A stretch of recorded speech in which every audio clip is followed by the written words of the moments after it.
তোমার বাবার কল্লা কেটে এনে আমার হাতে এনে দাও। এবার সাহাবী বাবার কল্লা কাটার জন্য যখন যান, সমস্ত সাহাবীরা কান্দে আর ডাক দিয়ে বললেন, আল্লাহ, আশেক দেখছি, গোলাম দেখছি, এইরকম গোলাম দেখিনি। এ তো দেখতেছি আজিব গোলাম। বাবার কল্লা কাটতে গেল নবীর প্রেমকে প্রাধান্য দিয়া, আল্লাহ তোমার প্রকৃত গোলাম হইতে যাইয়া। আল্লাহু আকবার। সবাই তাকায় রইছে, দেখি সন্তানটা কি করে। মুসলমান ভাইরারে আমার, এই সন্তান বাবার কল্লা কাটার জন্য চলে গেলেন। বাবা চুপচাপ করে দাঁড়ায় আছে। বাবার কল্লা বরাবর তরবারিটা ধরলেন, খুব মেরে দিবে। আল্লাহর নবী হাত উঁচু করে বললেন, থামো থামো আল্লাহর গোলাম, বাবার কল্লা কাটা লাগবে না। আমার প্রমাণ হইয়া গেছে তুমি তোমার বাপের চাইতে আমার বেশি ভালোবাসো। আরো জোরে বলেন সুবহানাল্লাহ। রহমাতুল লিল আলামিন নবী কোরআনে প্রমাণ, আশিক বিনে কে বুঝিবে আমার দয়াল নবীর শান। ঠিক কিনা বলেন? রহমাতুল লিল আলামিন নবী, বলেন না, বলেন না। রহমাতুল লিল আলামিন নবী কোরআনে প্রমাণ, উম্মত বিনে কে বুঝিবে আমার নবীজির সুন্নতের দাম। উম্মত বিনে কে বুঝিবে আমার নবীজির সুন্নতের দাম। নবী আমার মদিনারি বুলবুল,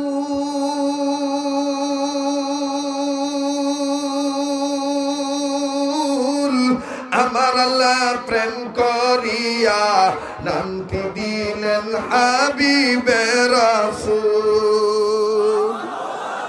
নবী আমার মদিনারি বুলবুল, আমার আল্লাহ প্রেম করিয়া নামটি দিলেন হাবিবে রাসূল। ওই নবীকে ভুল বুঝিলে, ওই নবীকে শেষ নবী না মানিলে থাকবে না ঈমান। আশিক বিনে কে বুঝিবে আমার দয়াল নবীর শান। ঠিক কিনা বলে? কষ্ট হইতেছে? বেজার হইতেছে? যারা আমার নবীকে আমার দেশে টুপি মাথায় দিয়ে, দাড়ি মুখে রেখে, জুব্বা গায়ে দিয়ে আলাদা মসজিদ নির্মাণ করে, জামাতের সাথে নামাজ আদায় করে, যাকাত দিয়ে, টাকা পয়সা খরচ করে, মুসলমান নামধারী হয়ে যারা বিশ্ব নবীর খাতমে নবুয়তকে স্বীকার করে না, বিশ্ব নবীকে শেষ নবী মেনে নিতে চায় না, এরা মুসলমান না, এরা কাদিয়ানি। কাদিয়ানিরা কাফের, কাফের, কাফের। কাদিয়ানিদেরকে যারা কাফের মনে করে না, তারাও কাফের।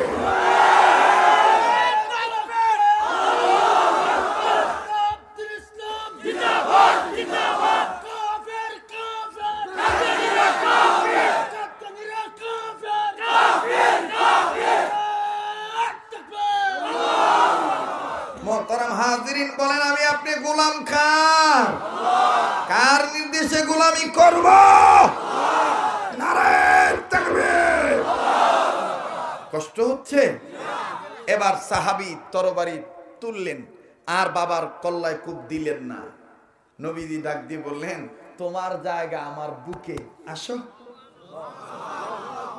মান আহাব্বা সুন্নতি ফাকাদ আহাব্বানি ওয়া মান আহাব্বানি কানা মাই ফিল জান্নাহ। আল্লাহু আকবার বলে। যারা আমার সুন্নতকে মহব্বত করলো তারা আমারে মহব্বত করলো, আর যারা আমারে মহব্বত করলো তারা আমার সাথে জান্নাতে গেল। সুবহানাল্লাহ বলেন। কষ্ট হইতেছে?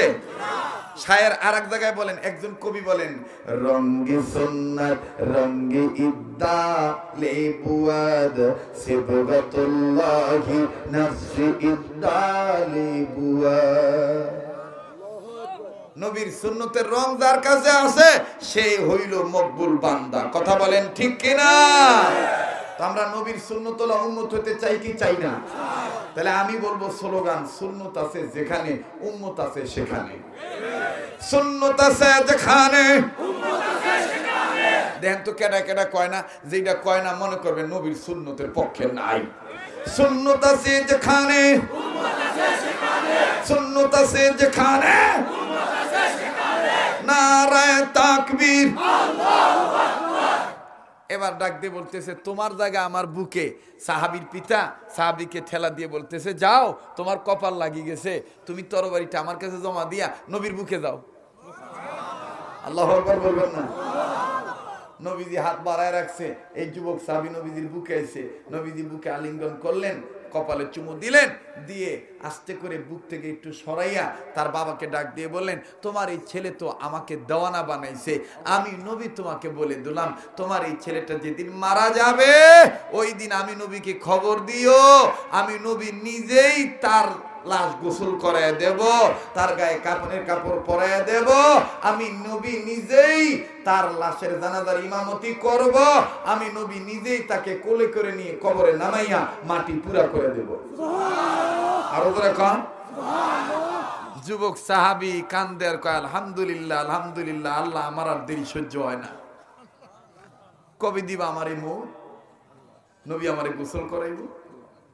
কিন্তু বাপ ওদারে কান্দে। নবী কয়, কি ছেলের মায়ে কান্দো না? বলে, না হুজুর ছেলের মায়ে কান্দি না, আপনার কথার দ্বারা বুঝতে পারলাম, কারণ এটা তো আমি বিশ্বাস করি যে আপনার দোয়া আল্লাহ কবুল করে। আপনার কথার দ্বারা বোঝা যায় আমার এই ছেলেটা বেশি দিন বাঁচবে না, আমি আর বাপ ডাক শুনতে পারবো না, অচিরে আমি আমার সন্তান থেকে বাপ ডাক শোনা থেকে মাহরুম হয়ে যাব। এই আর কি, সন্তানের মহব্বতে কান্দি না। ইয়া রাসূলুল্লাহ, আমার সন্তানকে আপনার প্রেমে আমি দান করে দিলাম।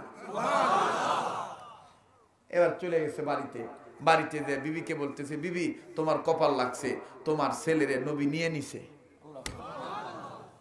আমার নবী বলছে তোমার এই ছেলে যেদিন মারা যাবে ওই দিন যাতে নবীরে খবর দেই, নবী নিজে তার জানাজা নামাজ পড়াইবো, তারে গোসল করাইবো, তারে কোলে করে নিয়ে কবরে নামাইবো, মাটি সম্পন্ন করে দিব।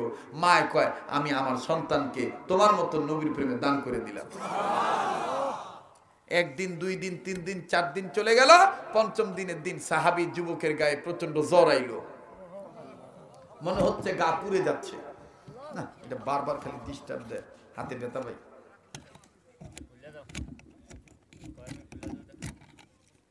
আমার ভাইরা, আমার বন্ধুগণ, খুব খেয়াল করেন, এই সাহাবীর প্রচন্ড জ্বর আসলো।